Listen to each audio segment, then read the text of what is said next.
les va? Muy buenas tardes, noches. Bienvenidos a este segundo capítulo de esta tercera semana de esta experiencia comunicacional que estamos haciendo con una idea muy clara: escuchar bien para mirar mejor la realidad, escuchar bien los testimonios de gente y de personas que tienen una extraordinaria lucidez, acompañada de aquella palabra que en los años 70 era tan importante, que era la palabra compromiso, el testimonio, la militancia, la idea concreta de hacer del conocimiento y la experiencia algo valioso, una herramienta para transformar la realidad y que le sirva especialmente a las nuevas generaciones. Así que para nosotros hoy va a ser un privilegio compartir con ustedes el diálogo con un querido compañero, Luciano Orellano, que acaba de escribir este monumental libro que se llama Argentina sangra por las barrancas del Paraná, un trabajo en el cual Luciano viene trabajando de hace rato en todo lo que significa la construcción de datos, de lo que significa especialmente esta cuestión de los puertos y la poca soberanía que tenemos quienes vivimos no solamente en la provincia de Santa Fe y en la Argentina. ¿Quién se queda con la riqueza del pueblo argentino? Es un libro monumental, no solamente por el grueso, por el tamaño, por la extraordinaria calidad del papel, el papel satírico que ha hecho Luciano. Luciano es además un laburante de toda la vida, un militante. Es muy interesante leer las solapas del libro hablando de la vida de Luciano, y la verdad que es un gustazo, porque es la celebración de lo que significa el compromiso, la pasión por la Argentina, esa pasión que nos hace siempre creer que podemos transformar la realidad para nuestras hijas y para nuestros hijos. Acá ya está con nosotros el querido Luciano Orellano. Hola Luciano, felicitaciones en primer lugar y muchas gracias por estar del otro lado. No fue difícil, ¿viste? No, sí, no, sobre todo gracias a vos, Carlos, y bueno, una alegría muy grande poder concretar esto. Creo que está en el deseo de todos y esperemos que sirva. Es una necesidad ante que nada y sobre todas las cosas un esfuerzo colectivo, porque de muchos sacrificios, de muchos años, de miles de horas de trabajo, de muchos de compañeros, digo nuevamente, miles de horas, de muchos compañeros que han trabajado, y además porque tenemos una idea profunda de que la necesidad de constituir un intelectual colectivo mucho más amplio en los que han trabajado acá y que trabajan o que han sido parte, aunque sean anónimos, que no sepan. Entre ellos tus aportes, Carlos, han sido extraordinarios y fue una fuente de inspiración permanente para el patriotismo, la soberanía, la necesidad que nos sale de las tripas, de una Argentina profundamente injusta, que nos duele, que no nos pertenece, que la sentimos permanentemente humillada. Y bueno, esto sale de esa manera, digamos, ¿no? Creemos infinitamente en ese intelectual colectivo y que sirva para una convocatoria mucho, pero mucho más amplia, mucho más amplia. Y como decimos ahí, es un punto de partida, ¿no es cierto? Podríamos decir un punto de llegada, pero sobre todo de partida, para poder profundizar y seguir avanzando y que sirva sobre todo a los que más la sufren, ¿no? En esta Argentina injusta, y los trabajadores, ¿no? Sin Que son duda. los verdaderos protagonistas.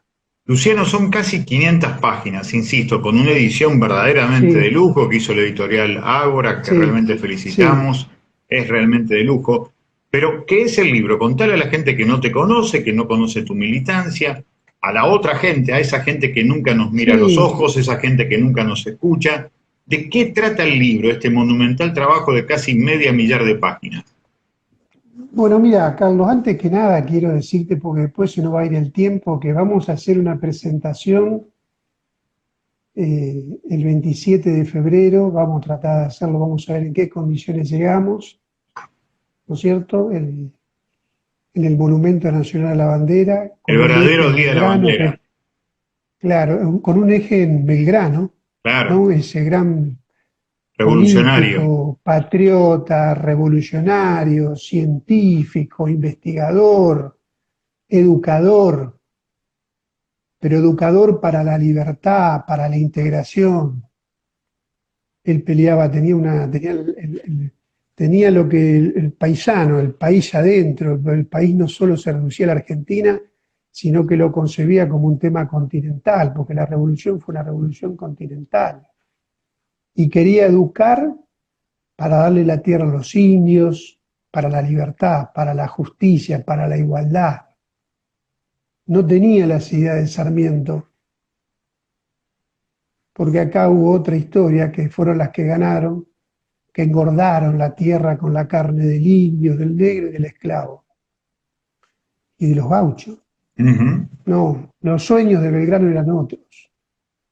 La tierra para quien la trabaja, la industria, nuestra marina mercante, industrializar nuestros productos de materia prima.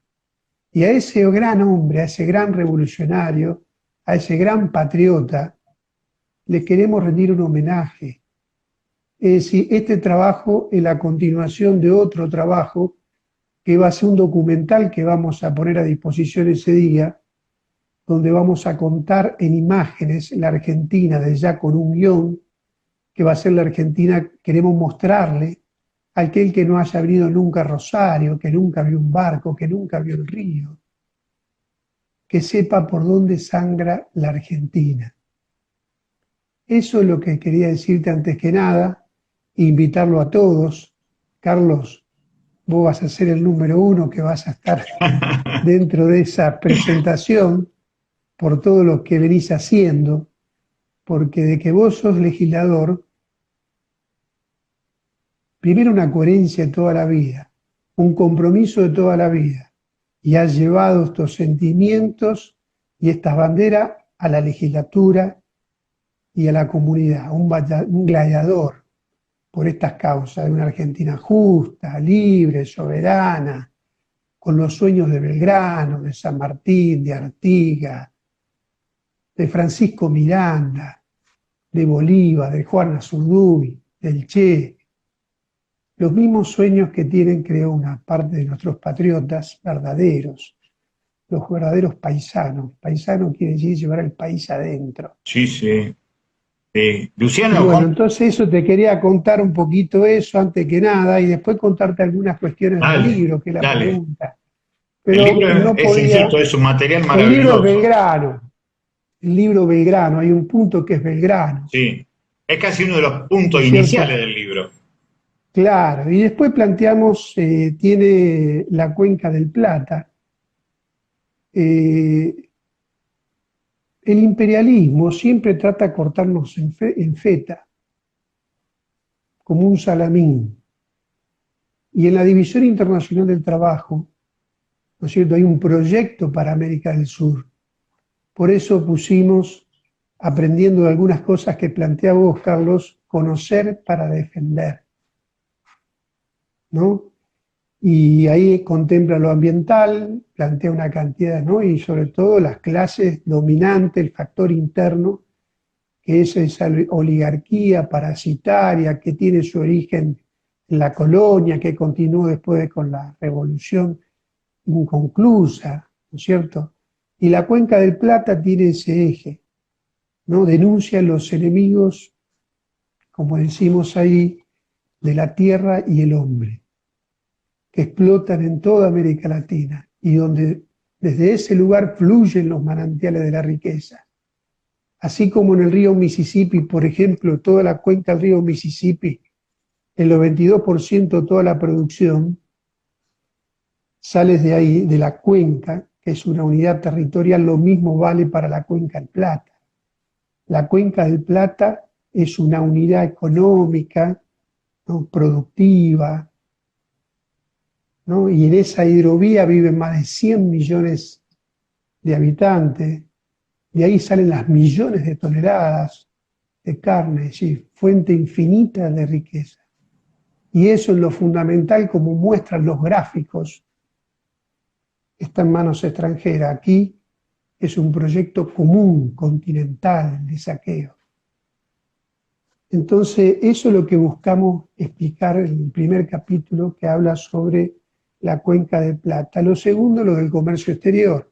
Tiene todo un capítulo del comercio exterior donde plantea la cuestión de la soberanía, los puertos privados, creados en la dictadura, bajo una dictadura, donde lo único que cambiaron fue un decreto, cambiaron público por privado. Esa fue la palabrita de la ley 22.000 no sé cuánto, cambiaron esa palabrita. Y la primera que se radicó fue estos muchachitos de Urquía, ¿no es cierto?, que desde el año 80 y pico, 82, 83, están instalados ahí, y ahí vinieron, instalaron todos los puertos y enterraron la soberanía del comercio exterior. Es casi un caso único, Carlos. Sí, porque además ahí los que estuvimos en esa historia y lo que escribimos tantas veces partecitas de la historia del puerto de Rosario, que además vamos a tener que seguir escribiendo porque cada vez descubrimos más negocios Claro. vinculados a esta trama de la dependencia, en definitiva, Luciano. Nosotros cuando se hizo en la década del 80 una huelga que duró muchísimo tiempo, Rosario fue declarado puerto sucio y ese fue el argumento para entregar el puerto de Rosario, y ahí llegaron las 3 empresas cordobesas, Urquía a la cabeza, y 3 aceiteras santafesinas para ubicarse en lo que hoy se conoce como Terminal 6 en Puerto General de San Martín. Fue todo una decisión política de destruir el puerto que alguna vez nos hizo ser nada menos que el corazón, el granero del mundo, como cantaba aquella vieja canción Eduardo Falú cuando decía: yo te saludo capital de los cereales que te levantas junto al río Paraná. Eso fue absolutamente boicoteado para llegar a esto, que por las barrancas del Paraná, como vos bien expresás, sangre la riqueza argentina a favor de manos extranjeras. Claro, este proyecto que viene tuvo una interrupción en lo fundamental con el peronismo, que es lo que tratamos de explicar, que fue Perón, antes de asumir Farrell, una semana antes, crean el IAPI. Detrás del IAPI, la nacionalización del comercio exterior, que no era solo un tema de comercio, de soberanía sobre el comercio y el intercambio, sino que era un tema de soberanía monetaria. Después de la soberanía territorial, la segunda soberanía es monetaria. Si no tenés moneda, que es lo que hemos perdido, si hoy tenemos 63 bancos y 62 son extranjeros. Claro. Cualquier gobierno nacional, la primera medida que hay que tomar es recuperar, aprendiendo nuestra historia, porque lo hicimos, ¿no es cierto?, recuperar el comercio para recuperar la soberanía monetaria. Y no como ahora que nos chantajean permanentemente a los trabajadores, ¿no?, o chantajean a la nación, a los gobiernos, que liquidan, que no liquidan, manejan el precio del dólar, ¿no es cierto?, y no dejan un peso evaluado. La moneda para los pobres, para los trabajadores, ¿está?, es el peso, y para ello el dólar. Para los salarios el peso, pero para ello el dólar. Y participan de la timba financiera, es decir, y esa experiencia del IAPI no fue solo, fue la herramienta en el capitalismo. No puede haber desarrollo si no hay crédito, en ningún capitalismo. ¿Por qué? Y porque usted tiene que tener, cualquier proyecto productivo implica que tiene que haber una palanca de financiación, lo que se llama capital anticipado. No puede haber desarrollo, ¿no es cierto?, si no hay capital anticipado, y donde el fin no sea la usura, ¿no es cierto?, y de unos cuantos vivos, la timba, sino que el fin sea el desarrollo. Y así se formaron, por ejemplo, en la Argentina las pequeñas y medianas empresas nacionales, claro, que eran 2 o 3 obreros de alta calificación que le ofrecían un crédito a una tasa de interés, ¿no es cierto?, muy, pero muy baja.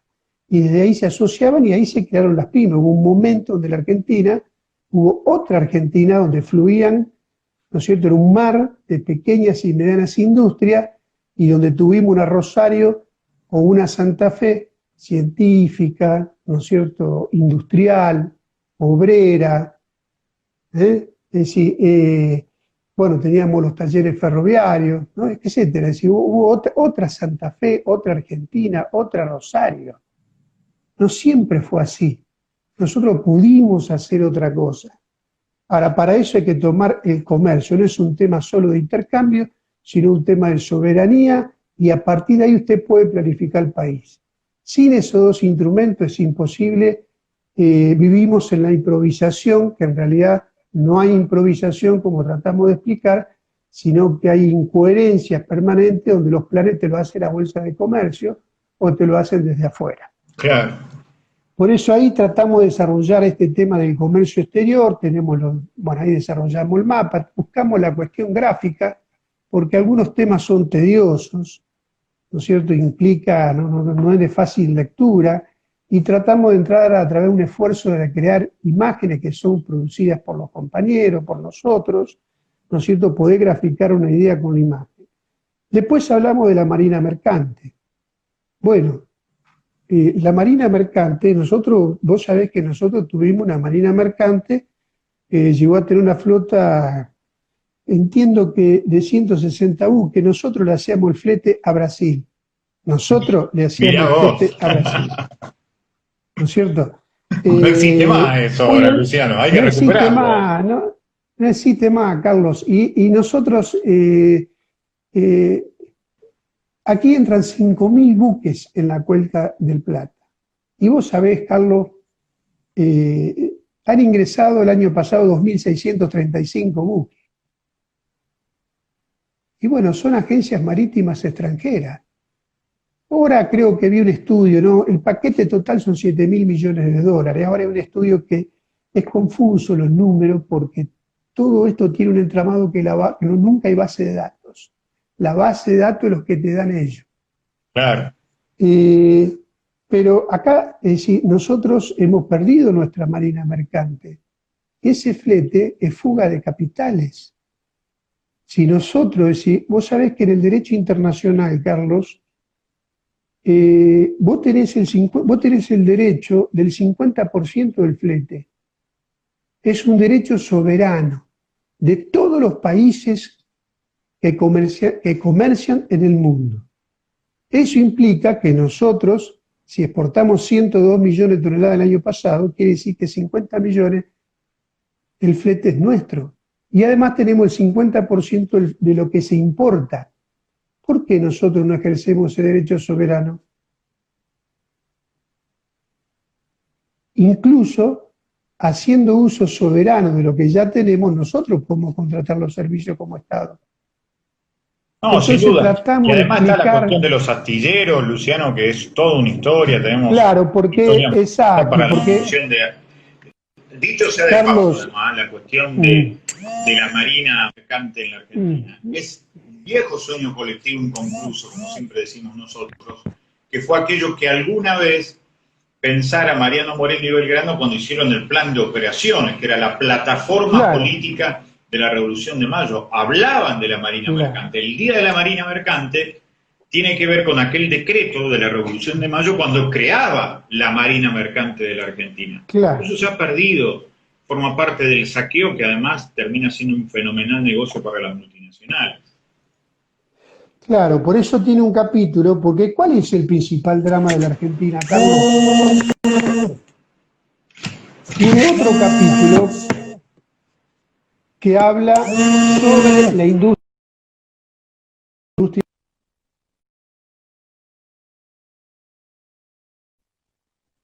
¿Me escuchás, Carlos? Te escucho perfectamente. Tenemos algunos problemas porque entran permanentemente mensajes telefónicos y demás cuestiones. Sigamos. El otro tema, Carlos, el otro capítulo es el tema de la industria naval. ¿Cuál es el principal problema que tiene la Argentina? El principal drama que tiene la Argentina es el trabajo, el empleo. Sin duda. Pero el empleo industrial. Entonces, la marina mercante, la industria naval, si nosotros solo ejercemos el derecho soberano que hablamos antes, de esos 7.000 millones de dólares, es la única industria que se puede crear, que es la madre, o sea, la industria más vieja en la historia de la humanidad. La industria más vieja en la historia de la humanidad, desde los vikingos, está la industria naval. Así es. Si nosotros ejercemos el derecho sobre el flete, es la única industria que se puede financiar. ¿Por qué no crear, ¿no es cierto?, en las universidades tecnológicas, en las ingeniería naval. ¿Por qué no fabricar los barcos? ¿Por qué no recuperar nuestra industria? Y nosotros, además, tenemos los astilleros, como el astillero Río Santiago, que está en condiciones, es decir, que no es que no tenemos con qué. Y eso sería crear miles y miles de puestos de trabajo. Nosotros ahora estamos trabajando una cosa, Carlos, ya que te vamos a consultar. Entendemos que este es el principal drama de la Argentina. Vivimos de emergencias en emergencias. Y acá lo que hace falta es posible industrializar la Argentina y crear 10 millones de puestos de trabajo. ¿Por qué no? Si esto se hizo. No, y además, partiendo de una cuestión básica que hoy el mundo está discutiendo, que es la reducción de jornada laboral para que las grandes empresas, en lugar de 3 turnos de 8 horas, pase a 4 de 6 horas y generás empleo estable, en blanco, de calidad e industrial, como vos decís, que es justamente lo que genera el motor del desarrollo y la inclusión, sin lugar a dudas. Hay que tener decisión política, ese es el gran tema. Claro. Y lo otro, Carlos, otro capítulo es el tema de la hidrovía. La hidrovía hoy está en manos de los belgas, asociado con una empresa argentina, y después hay que ver quién está detrás de los belgas. Pero bueno, dejémoslo ahí.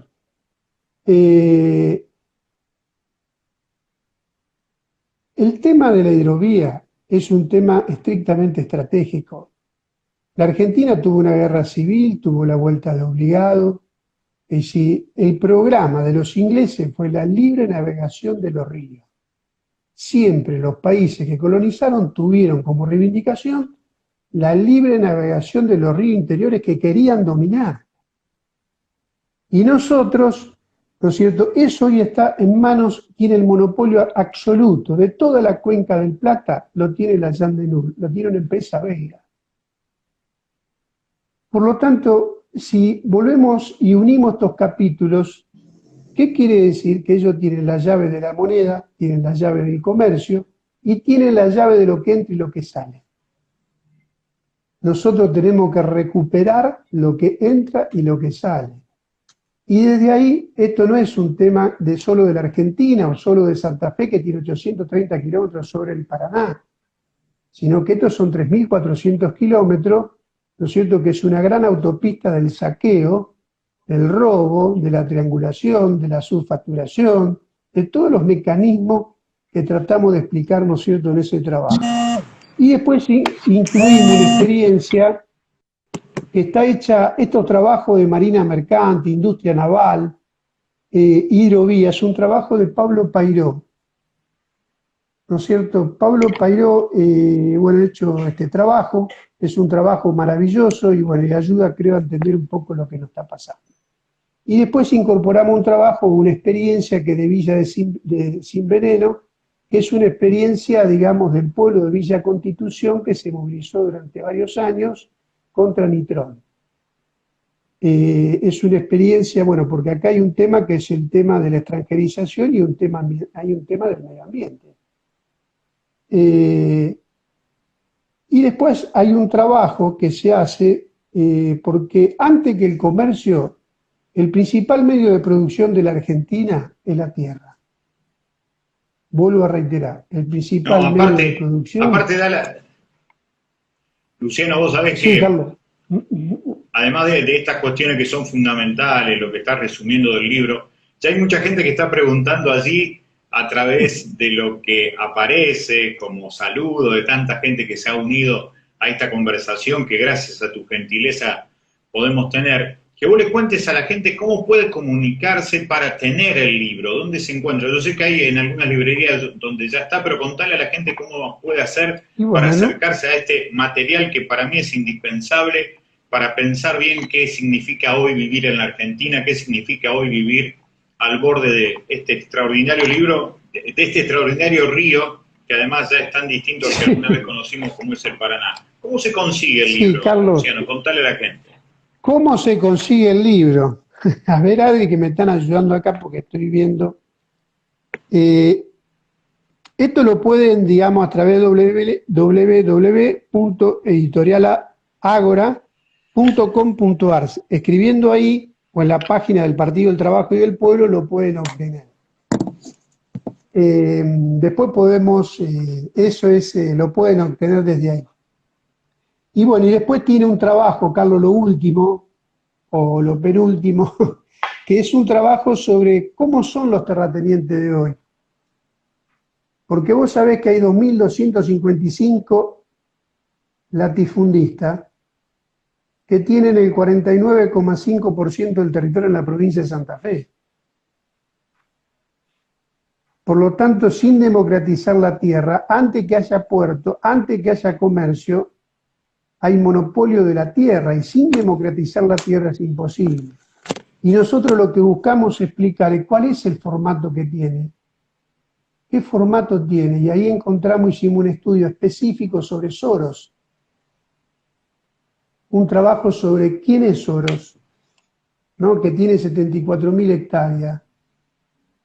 Y ellos, ¿con quiénes se asocian? ¿Cuáles son los mecanismos que tienen los terratenientes, en su mayoría una parte de eso en manos extranjeras? ¿Cuál es el formato?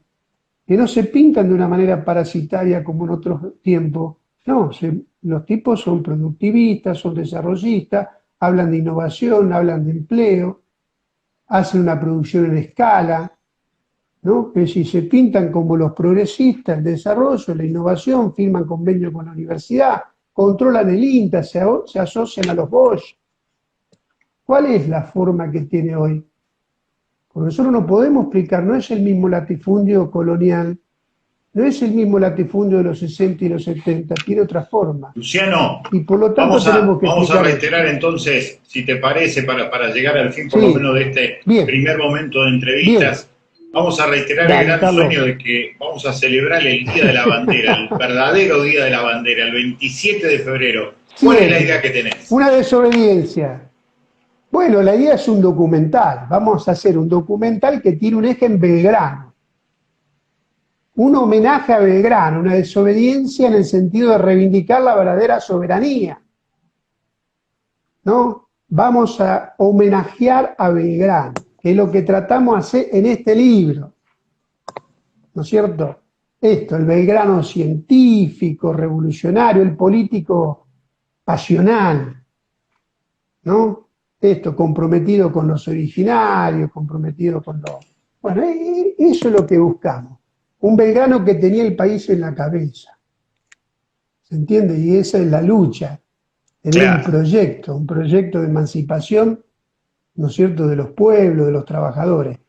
Y bueno, y el remate de este libro, y ya vamos cerrando, Carlos, es lo de la vuelta de obligado, que hicimos la caravana, ¿no es cierto? Y no me puedo olvidar de lo más importante. Lo más importante son los trabajadores que trabajan en esos puertos y que vienen de protagonizar una huelga que alumbran los caminos. Le han hecho mover el polvo de la derrota a estos tipos que chantajeaban a los trabajadores y al gobierno. Luciano, y esa huelga de 21 días ha sido, eso nos alumbra el camino. Si nosotros podemos confluir en este intelectual colectivo, 1000 veces más amplio que lo hay, ¿no es cierto?, y podemos unir con esos trabajadores que tuvieron 22 días, que tuvieron la osadía de hacerle pasar el 24 de noviembre las puertas de la fábrica, que dejaron todo frente a la pandemia, en un mundo que se dividía entre... Porque antes que nada está la cuestión humanística, nosotros somos humanistas. Luciano, te agradezco muchísimo esta comunicación con nosotros. Dale, Carlos. Nos vamos a reencontrar seguramente y de acá al 27 de febrero le vamos a dar muchísima manija para que, cuidándonos, nos encontremos la mayor cantidad de gente posible con esta herramienta que habla tanto de la pasión argentina, del amor por nuestro pueblo. No se defiende lo que no se conoce, no se conoce lo que no se ama, y para eso indispensablemente aparece esta extraordinaria obra de un laburante que empezó a trabajar a partir de los 8 años, como dice la solapa, que es nuestro querido Luciano Orellano, que ha dado esta obra extraordinaria y que por supuesto va a formar parte de esas obras notables de la historia política argentina para enamorarnos de la Argentina. Luciano, muchísimas gracias. Gracias, Carlos. Un abrazo muy grande. Gracias a vos, Carlos. Gracias por tanta generosidad, Carlos. Un abrazo muy grande. Nos vemos. Luciano Orellano con nosotros, en este diálogo que hemos tenido hoy, en estos capítulos que estamos haciendo de escuchar bien para mirar mejor la realidad, como siempre decimos. Realmente notable todo lo que hemos visto hasta hoy, y qué hermoso el trabajo de Luciano, realmente qué pasión. Yo me acordaba leyendo algunos capítulos, algunos momentos del libro de Luciano, de ese extraordinario libro que a mí realmente me cambió la vida, que fue Política Británica en el Río de la Plata, Raúl Scalabrini Ortiz. Yo empecé a ser otra persona a partir de ese libro, porque ahí toma conciencia uno del grado de saqueo que ha sufrido nuestro pueblo. Y pasa lo mismo con este libro de Luciano. Consígalo. Es una forma de enamorarse de la Argentina. La Argentina sangra por las barrancas del Paraná. Conclusión, mensaje, pero también desafío, y especialmente una invitación para la juventud, para que vuelva a enamorarse de la palabra revolución, para que la felicidad, como siempre nosotros decimos, sea el derecho de las grandes mayorías y no la propiedad privada del que la pueda comprar. Gente, mañana nos reencontramos, seguramente a partir de las 21:30, con la gente de la Asamblea Ambiental, por lo que significa la gente de la Ruta 18 en el departamento Rosario, que vienen peleando contra las distintas fumigaciones. Mañana 21:30 vamos a estar en diálogo con nosotros a través del Instagram. Muchísimas gracias por haber estado del otro lado. Un privilegio realmente. Hasta mañana.